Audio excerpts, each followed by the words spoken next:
আসসালামু আলাইকুম। SSC ২৬ batch, হাতে সময় আছে আর মাত্র ৫২ দিন। অনেক টেনশন করতেছো না যে আর মাত্র ৫২ দিন, এতগুলা দিন চলে গেল, এই ৫২ দিনে কি করব, কি হবে আমার? কিন্তু ভাই একবার তুমি চিন্তা করো, তোমার আমার অ্যাটেনশন স্প্যান কতক্ষণ? তুমি আমি একটানা কতক্ষণ পড়তে পারি? ১ ঘন্টা, ২ ঘন্টা, ৩ ঘন্টা, ৪ ঘন্টা, ৫ ঘন্টা?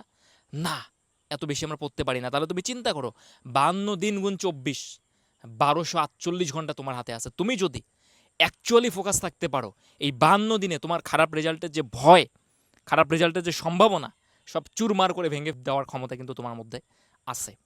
তুমি চিন্তা করো, আমাদের হাতে যে ৫২ দিন আছে, আমরা যদি ২৪টা ঘন্টা কাজে লাগাই, তাহলে কত ভালো রেজাল্ট করা পসিবল। এখন তুমি বলবা, ভাই ২৪ ঘন্টা কেমনে কাজে লাগায়? ইয়েস, ২৪ ঘন্টা কাজে লাগানোর উপায় আছে। প্রথম ব্যাপার, তোমার ফোকাস ঠিক করতে হবে। ফোকাস ঠিক রাখার জন্য কি করতে হবে? এই যে তুমি ১ ঘন্টা ২ ঘন্টা পরে একটা ফেসবুকটা স্ক্রলিং করি, ওইদিকে একটু ধরেন ইনস্টাগ্রামে একটু যাই, ইউটিউবটা একটু স্ক্রলিং করি, তাই না? এইসব নাটক তো করো। তো এইসব বাদ দিতে হবে। কেন বাদ দিতে হবে? তুমি ভাবতেছো আমি তো ৫টা মিনিট ফেসবুকে থাকলাম, আমি তো শুধু একটু ফেসবুক স্ক্রল করলাম, একটু মানুষজনের নিউজ ফিড আমার সামনে আসলো। ভাই এমনি কাজ করে না ব্রেন। তুমি যখন একবার নিউজ ফিড স্ক্রল করতেছো, তোমার সামনে এক একটা ঘটনা আসতেছে। তুমি যদি এক একজনের নিউজ ফিডে ২-৩ সেকেন্ড করে অ্যাটেনশন দাও, তাহলে ১ মিনিটে অন্তত ২০টা নিউজ ফিড তোমার সামনে আসে। তাহলে যদি ৫ মিনিট তুমি ফেসবুক চালাও, ৫ মিনিট ইনস্টাগ্রাম স্ক্রল করো, রিলস স্ক্রল করো, কতগুলো ঘটনা তোমার সামনে আসবে? ১০০ ঘটনা।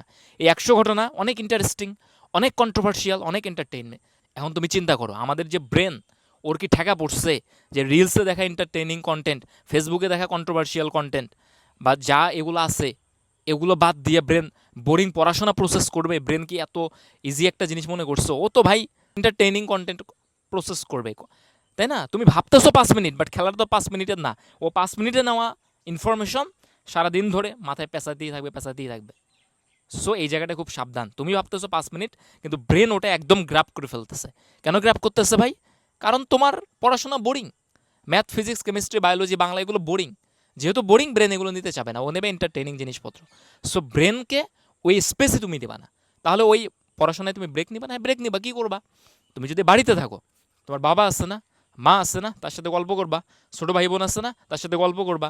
পোষা প্রাণী যদি থাকে, বিড়াল থাকে, কুকুর থাকে, বা তুমি যদি পাখি পোষো, তাদের একটু যত্ন নিলা। যদি রুমে থাকো, রুমটা একটু গুছাই নিলা, বা একটু রান্না বান্না করলা, বিরতিতে কিছু একটা করলা। আবার যদি ম্যাচে থাকো, বন্ধু বান্ধবের সাথে একটু গল্প করলা, একটু পুশ আপ দিলা।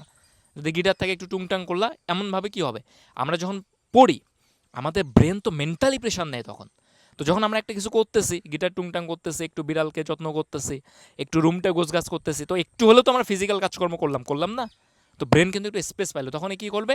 ব্রেন কিন্তু আমাদের যে পড়াশোনা, ওইটাই প্রসেস করবে। কারণ ওকে কিন্তু আমরা এর ভিতরে দ্রুত আমাদের যে এন্টারটেইনে হওয়ার জিনিসপত্র, ভার্চুয়াল মিডিয়ায় চলা জিনিসপত্র, এগুলো কিন্তু ব্রেনে দিলাম না। তাহলে ব্রেন যা নিলাম আমি ১ ঘন্টা ২ ঘন্টা ৩ ঘন্টা পড়ে, সেটাই কিন্তু প্রসেস করবে। ঠিক আছে? তাহলে ফোকাসটা আমাদের একদম তীক্ষ্ণ ফোকাস করতে হবে।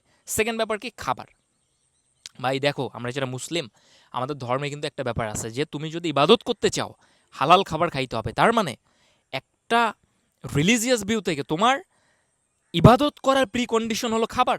তুমি যদি ভালো খাবার না খাও, তোমার ইবাদত করার যোগ্যতাই নাই। হালাল খাবার না খাও, তাহলে তুমি চিন্তা করো খাবার কত সিরিয়াস ব্যাপার। এখন তুমি যদি ফাস্ট ফুড খাও, তেলে ভাজা জিনিসপত্র খাও, নিয়ম মতো না খাও, তাহলে ভাই কী হবে? তাহলে কিন্তু তুমি তোমার পড়াশোনা এনার্জি নিয়ে করতে পারবা না।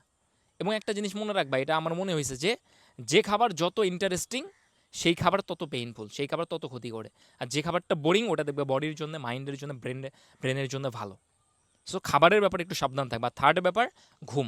তোমার ৭ থেকে ৮ ঘন্টা ঘুমাতেই হবে। তুমি যে এত পড়াশোনা করতেছো, কি ব্রেনেরকে এগুলো প্রসেস করা লাগবে না? ও এগুলো সাজাবে না মেমোরিতে, একদম কি বলা যায়, ডিপ মেমোরিতে নিয়ে যাবে না? তো কেমনে নিয়ে যাবে তুমি যদি ভালো না ঘুমাও?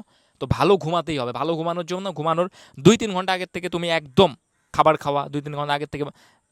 তুমি তো মিডিয়ায় যাবাই না, মনে করো ভালো ঘুমাতে হবে। প্রয়োজনে তুমি একটা কাজ করতে পারো যে ভাই আমার ঘুম একটু খারাপ হইতেছে, অত ভালো হইতেছে না, তাহলে তুমি একটা কাজ করো। তুমি হচ্ছে ১-২ ঘন্টা খেলাধুলা করো, শরীরে একটু ঘাম ঝরুক, রাতে ভালো ঘুম হবে। তাহলে ফোকাস, খাবার এবং ভালো ঘুম, ৩টা জিনিস ফিক্সড করো।